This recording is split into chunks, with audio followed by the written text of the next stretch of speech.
Here we have a new 2024 Nissan Frontier Crew Cab.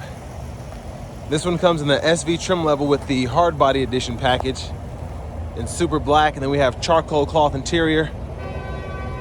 For the powertrain, we get a 3.8 liter naturally aspirated V6 engine made into a 9-speed automatic transmission that gives us 310 horsepower, 281 pound-feet of torque. Now, coming around to the front end here, we do get our halogen headlamps, halogen fog lights. Would have liked to seen these LEDs, but it does kind of give it that hard body effect, if you will. But I do like the overall stance of it. One of my favorite things are the wheels. These are going to be 17-inch alloy. I just like that it kind of gives it that Nissan hard body effect. Now to the door panel here, one-touch automatic up and down for the driver's side, regular power windows on the other 3 doors, power door locks, rear window lock, power mirror controls, handle there.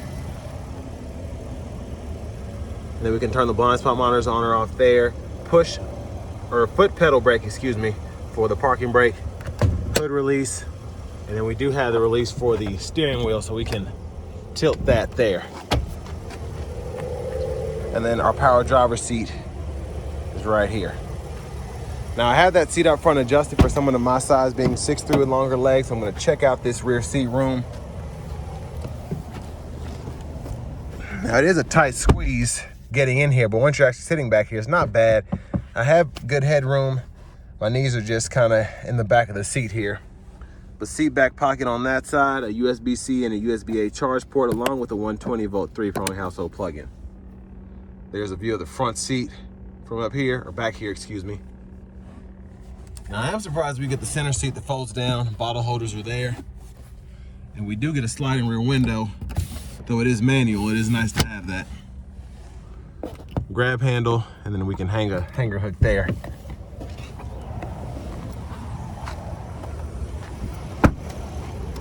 Our fuel cap's right there.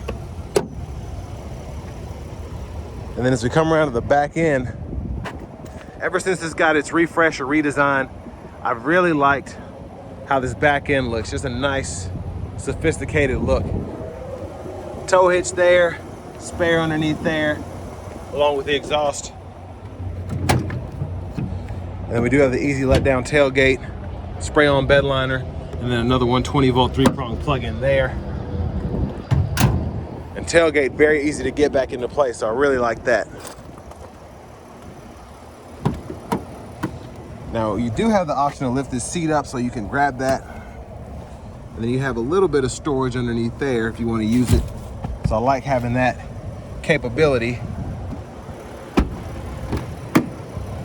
And then we just have the manual 4-way front passenger seat. We can control the seat back there, seat bottom here, lockable glove compartment with owner's manuals in there. Tag's kind of in the way. But a big shout out to Nissan of Cool Springs for allowing me to review this truck today. I'll leave a link below in the description. But you can pause anywhere you need to take a closer look at the window sticker. Hardbody edition's $3,900, SV convenience package is $2,200. You can see all that comes there. And then the technology package is $1,000. Now that is a pretty steep price, $45,905, but if you want something like this, I feel like you won't be disappointed in it, even if it's just for the looks.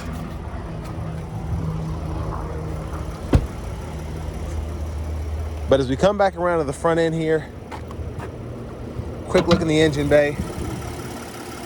There's that 3.8 liter V6 mostly covered up there. But next is go ahead and hop in the driver's seat.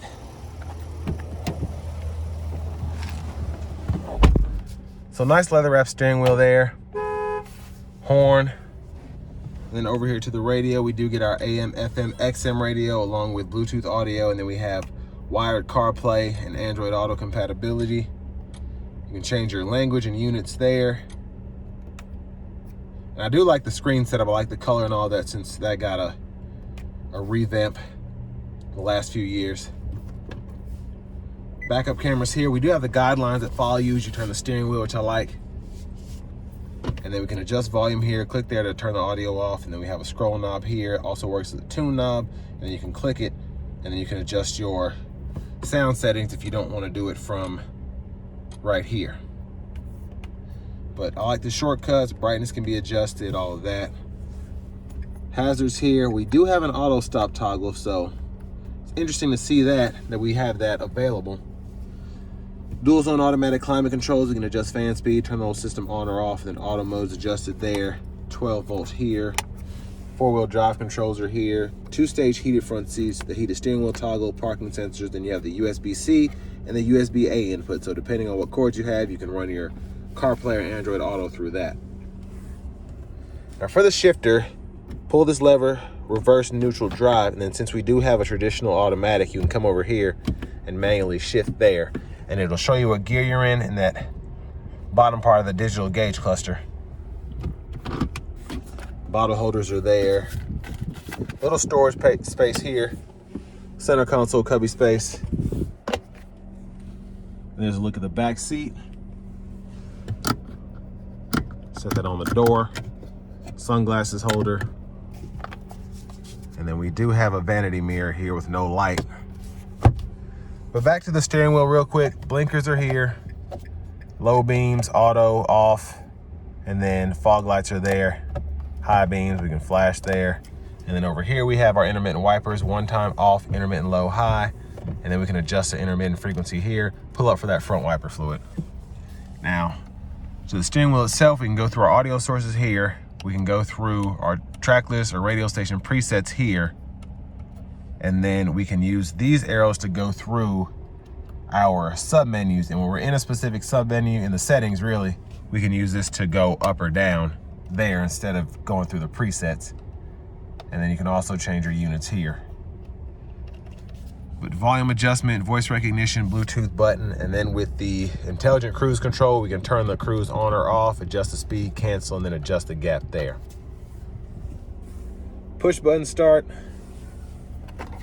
Finally, here is the key fob with remote start. But next it's time to go ahead and take this 2024 Nissan Frontier SV Hardbody Edition out on the road for a test drive. Now starting the test drive in this Frontier SV Hardbody Edition, drives typical to the previous model year in terms of just having this V6 and having the 9-speed. Now I don't remember this having an auto stop feature in the older models, so I'm gonna see how that reacts during this test drive here if I get the chance to use it. I think I have a chance right here. So no auto stop here, but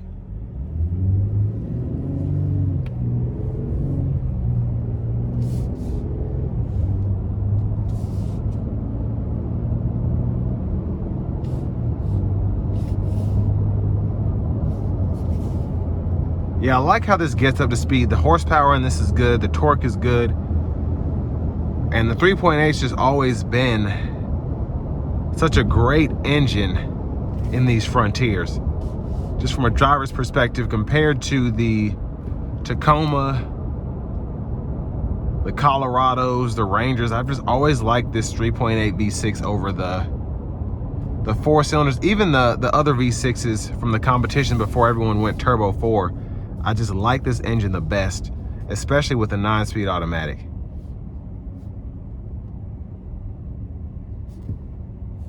Now you're not getting as good a fuel economy, but honestly, it's not that much better with the Turbo 4s. I think this still gets 18 city, 23 highway.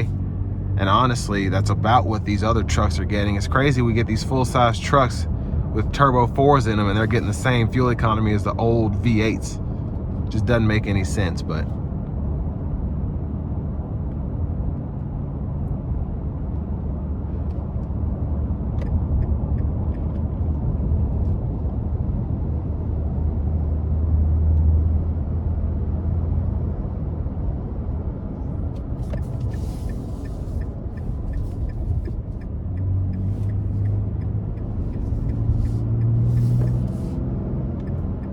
now we're gonna give it some throttle getting on the interstate here. Gonna leave myself a little bit of space if I can.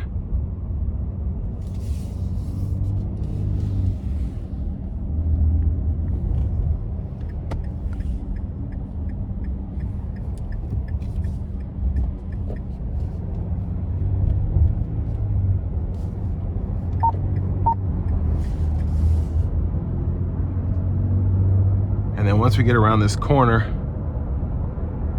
I'm gonna give it just a little pull.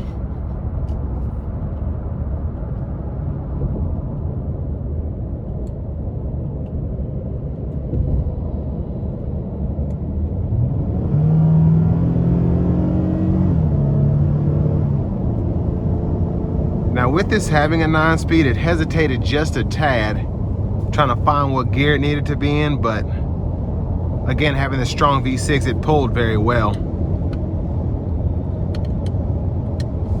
Now again, intelligent cruise controls here. We can see our fuel economy numbers here, even though we're on a downhill slope. Wind noise, barely any that's coming through, and the ride quality is pretty good. It does help having these smaller 17-inch alloy wheels as opposed to maybe a bigger 18, even a 20-inch wheel. So ride quality is good, and then the vibration in the steering wheel is unnoticeable, which is always a plus. But overall, I think it's a good competitor compared to the Tacoma, Colorado, Ranger. Even though it doesn't have a refresh that we plan on seeing here soon, still an impressive truck, and Nissan did their thing with this, just being ahead of the curve and having a nice truck that wasn't necessarily full size. But with all this being said, this is going to bring me to the end of my review of this 2024 Nissan Frontier SV Hardbody Edition.